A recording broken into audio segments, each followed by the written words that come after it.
Oh yeah, Black Star Sports TV. Back at it again. Back at it again, man. Hey, we're gonna do that one more time for my man Jermell Charlo out of H Town right here in Houston, baby. Undisputed. Oh yeah, yeah, boy. Well deserved, well deserved. Man, if you missed the fight Saturday night, oh boy, you missed a good one. You know, the rematch, Jermell Charlo versus Brian Castano at Carson, California. I had a little bit of disagreement with them choosing the site to go there to fight, but man, it ended up turning to be a pretty good fight night. Undercard sucked, and it wasn't because it wasn't drawn up that way. It just played out that way because the first fight it was okay. You had a guy, a Puerto Rican guy. I don't even remember his name, but he gassed out after 2 rounds. He had pretty nice hands. After that, it just nothing happened. Then Boots Ennis versus Custio Clayton, which I thought was going to be a decent fight, turned out to be a straight wash, and it just was. I don't know. Custio gave up. He didn't want to win that fight, man. He just ready to go get that check and get up out of there. And if you watched, Earl Spence said as much after the fight. He was like, man, this dude ain't even come here to fight, man. And that was kind of obvious. I mean, he barely touched him. He was out of there. But anyway, get to the main event and save the night, man. Brian Castano, man, is a warrior. He went out there. He did his best, man. But the problem was Jermell Charlo made all the adjustments. This is the best Jermell Charlo I've ever seen. And for many reasons, he did everything that he didn't do in the first fight. And above all that, he listened to his corner. And Derek James was right there from the gate, man. And I mean, he didn't leave anything to him to figure out. He guided him every step of the way, which is what you want from a trainer. And yes, Derek James is trainer of the year. I mean, I just can't see. He's so far out ahead of all the other trainers, man. It'd be hard for these guys to catch him at this point. And especially if Earl, gets Bud and gets undisputed there, it's just, ain't nobody got a shot this year. This just been one of those years, man, and it's been really piling up. And don't forget, he still has another fighter fighting June 18th, right here in H-Town when Jamal fights Selecki. Frank Martin is another up and coming guy who just might get a belt for the end of this year, man, because this guy is he's ready. He's ready. He's really looking good, and Derek James got him ready, man. He gets these guys together, man, and he's a teacher, man. And it's one of the art forms that's being lost in the sport of boxing today. You have a lot of trainers, but you don't have those teachers like you used to have. He is from that cloth, man, and he definitely leads and directs these guys. These guys trust him enough to listen. And then you can see Jermell do it, man. And you can look in between rounds. He was like dialed in with him. He listened to everything. Okay, the communication was there. The corner was absolutely perfect, man. And he went out there and, I mean, Jermell did some of the best. I mean, his footwork and the movements in the ring, keeping himself off the ropes. There were moments when he got on the ropes, but surprisingly to that, and another great credit to Jermell was the fact that he beat him up with his back against the ropes this time. With that left hook, the straight jab to the body, the uppercut, which wasn't there in the first fight, right? He had all these things working for him. Then he would turn him and catch him over here and catch him over there. Then he would, every time he came out of an exchange, he leave him with that left hook as he come out. And that left hook was always money. These was punches that he could just pretty much count on. And Brian Castano was always 1-2 steps behind because he could never catch up to what he was doing. He had so many things to work, and he used the arsenal. And it was just a matter of time for him to catch him, man. It was shocking when it came. But, hey, we know. And anybody that doubts his punching power, hold on, man. Let me get it. Man, what am I waiting on, man? I got to get the vibe up in here right. Look, man, I was thoroughly impressed, man. Like I say, this is the best I ever seen Jermell, man. Jermell is growing. Just as he said in the post, he said, man, I got so much things to work on. I'm working on them. I'm doing these things. And he's doing it, and he showed and proved it. He showed and proved it in this fight. He went out there, and it was masterful, man. It really was. In the way that he was calm, and he kept himself together, and he never escaped the game plan. He stayed disciplined. And see, this Devin Haney needs to look at that performance and analyze it himself. Don't get caught up into this thing of where you got to feel like you got to go out there and knock everybody out. Go out there and do your thing. Knockout come, it come. Hey, it came to Jermell. It came. Hell, Brian Castano couldn't believe it. He was like, "What the hell is wrong with me? I can't. I'm trying, but I just. He put them paws on your ass, man. H-Town got an undisputed champion, man. Everywhere I ride around town, they need to be having a big billboard of the Charlo brothers, Jermell Charlo, the Bash brothers. That's what they need to put it together. Put all three of them brothers up on that thing right there, man. Texas need to get up and wake up to what's going on in their state, man. They got something good going on right now, man, and a lot of people are missing it, man. Wake up. If you from the state of Texas, you in Houston, you in Dallas, man, hey, tune in, man. Tune in. It's some good shit going on here, man. Y'all missing it.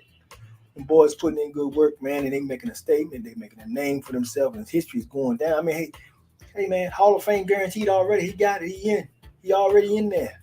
Already in there. So, what they going to say now? Who has he for? What has he done? Can't say that shit no more. That's out the window.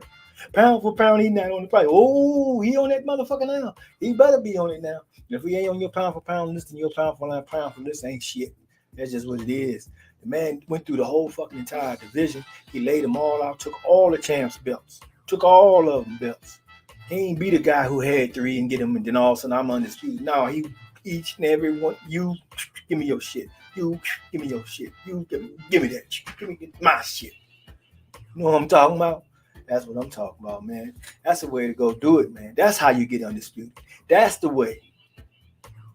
There ought to be an asterisk for that, a special designation about the undisputed when you get it that way. Because, what if Brian Castano had a 1? He only had 1 belt. You fighting a guy who got 3, and all of a sudden you inherit 3 belts off 1 fight. It shouldn't have the same weight historically or anything, That's something that need to be separated, segregated, and elevated. That's a whole nother thing. Now, hey, tag a franchise on that. You understand? That'll have some work. That'll have some worth to it, But what he did was remarkable, man. I'm extremely proud, man. I was a little rough on my brother on the first one, man, because I was disappointed in some of the things I saw that he didn't do, But he went up there, he cleaned it up, he got disciplined, man. He kept his mind, his focus, and he kept leaning upon what he do best. What he do best. He didn't care about what you do. It don't matter what you do. What do I do? And he stayed in that lane. And Derrick James made sure he did. Every time, hey, man, go like that. Come here, jump to the left, step over here. Probably like here, bring the uppercut. Boom, boom. It was a thing of beauty to watch and see it fold down, man. I was expecting that, hey, man, it's going to go 12. I wasn't really looking for the knockout.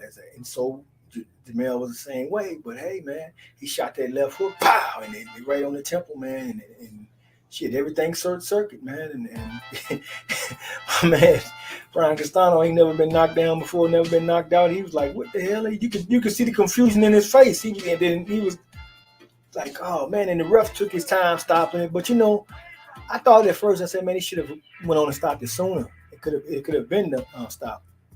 But I'm glad he let it go the way that he did, because things got to have natural engines, man. Because sometimes when that happened, the guy be like, well, man, I wasn't really out. I was going to, you can't say none of that shit.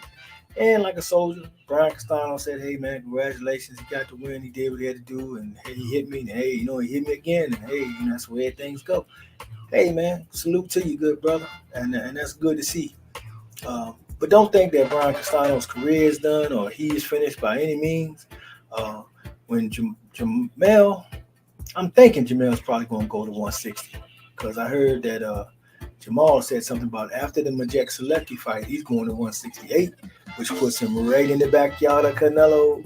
He's been running, but them boys is on his ass. It's time to put these fights together, man. You running around playing this old superstar. Oh, come back down to earth, down here where the real fighters is fighting. Let's see what's going on. What's going to be the end here? Are you truly better?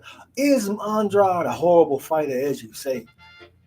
Because you didn't go get him at 160 when you had a chance for undisputed the first time. You let it all go and move and went to go fight somebody else somewhere else in some other weight division that nobody over here really gave a damn about. Right? Now you got all them guys that have been chasing you for years is right there in your back pocket now. David Benavidez has been sitting there waiting, calling you out, but somehow you can't seem to find the strength or the recognition to say that man's name. You got Andre that moved up there now. He's sitting in there. He's been chasing you, came out there. You a horrible fighter, horrible, but yet you won't put your name on that motherfucking list. You know what I'm talking about? See what I'm talking about? It's consistency here that don't fucking look right to me, man. And I smell some fugazi shit. You know? Now, Jermell, he joins up in there. Jermell been on your neck for a minute. He was the number one challenger. 160. Fought 3 mandatory challenges to remain as such till they invented this franchise designation to save your ass from having to fulfill that obligation, which should never have been because it never existed in the history of boxing. It was time for you to fight him. The man earned the spot. And that opportunity and that fight's supposed to have happened, but they allowed you to run and play this superstar, till superstar got burnt out. Dimitri Bivol whooped your motherfucking ass and bring you back to earth. Now, it's just a little too much weight. I don't think this. Now you're trying to find a way to rhyme and reason. Man, bump all that. You should take your L, go on back on the 168 where the smoke at, where the real fighters at, and let's see what's going on. Let's see where you're right. Let's see what really is what. See, this is what Jermell Charlo did. 154. He stayed at only one weight class. He cleaned that motherfucker out. Can't nobody at 154 talking about, well, man, he got me. He ain't motivated me. Now he can't holler that shit because he laid them all out. And he chased it, and he was on the neck of every champion. If you had the strap on your waist, he was on your ass till he got it on around his waist. And that's the way you do it, man. That's the way you do it. And I'm proud, man. I'm sedity over the joint, man. I'm really happy, man. I'm glad for the brother. They work real hard. They do what they're supposed to do, man. And when you out there and you fighting and you grinding out there to be the best, and you get an opportunity to do it, and that was what had me disappointed in the first fight because I felt like he squandered an opportunity, and that opportunity that these black fighters don't get, and he got it. And I was like, man, you gotta take advantage of this. You gotta go all out, even if you get knocked out. You gotta go for it. Don't leave nothing out. Don't let the judge have a chance to say shit, in which that's what he did in the second fight. Took care of that. You see? And that's what you want to see, man. He went back to the lab, got his head right, but he got the right trainer, man. He got the right trainer. Derrick James, man. People got to give this man more respect and honor because he's an old school throwback trainer, and he got these boys right. These boys doing some serious fighting out here. The Bash Brothers. That's what Jermell said, man. We the Bash Brothers.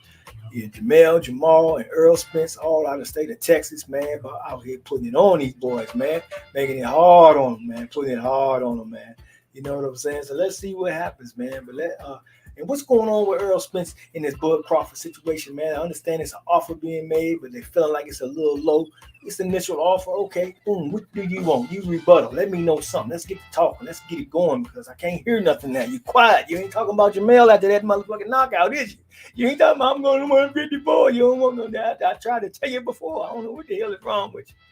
Boy, I tell you, man. But hey, it's heating up, man. We got some more fights. We got David Benavidez this week. Next week, we got Tank Davis. Oh, matter of fact, Floyd fight this week, too. His fight was from last week. He got Davis fighting this week because the president of United Arab Emirates had passed last week unexpectedly, so that threw off the fight that was supposed to be last week. They're making it this week now. So now you got Floyd's fight. You got David Benavidez fighting this week. Next week, Tank Davis and Roley's going at it. Hey, man. Then what? Another week after that? No. 2 weeks after that, Devin Haney, Cambosis. Oh, 2022 is a year for boxing, man. If you've been out of boxing, you ain't been watching, you ain't been following, you ain't been, checking it out, man. It's time to cut the tube on, man. Check out, see what's going on. It's a lot of action, a lot of smoke going on, man. A lot of smoke.